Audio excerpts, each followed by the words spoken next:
एकच वादा अजितदादा म्हणत अजित पवारांच्या यात्रेला सुरुवात। नाशिकच्या दिंडोरीतून राष्ट्रवादी काँग्रेस अजित पवार गटाची जनसन्मान यात्रा सुरू। राहुल गांधी 20 ऑगस्टला महाराष्ट्र दौऱ्यावर। विधानसभा निवडणुकांच्या पार्श्वभूमीवर घेणार बैठक।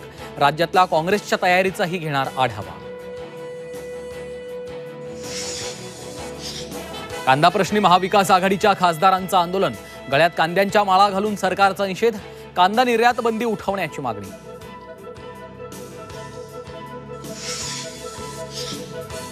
रॅलीमध्ये भाजपच्या लोकांना दगडफेक करायला लावायची आहे। फडणवीसांच्या काही आमदारांना रॅलीत गोंधळ घालायचा आहे। मनोज जरांगे पाटलांचा फडणवीसांवर गंभीर आरोप। नांदेडमध्ये अशोक चव्हाणांना डबल धक्का। निवडणुकीआधीच मिनल खतगावकरांचा बंडाचा इशारा, तर डीपी सावंतांनी काँग्रेसकडे मागितली उमेदवारी। चव्हाणांचे निकटवर्तीय पुन्हा काँग्रेसच्या गळाला।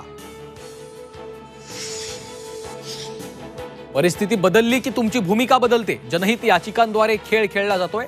संजय राठोड प्रकरणी याचिकेवरून हायकोर्टानं चित्रा वाघ यांना खडसावलं। पॅरिस ऑलिम्पिकमध्ये ब्रॉन्झ पदक मिळवून स्वप्नील कुसाळ मायदेशी दाखल। पुणे विमानतळावर स्वप्नील कुसळेचं जल्लोषात स्वागत।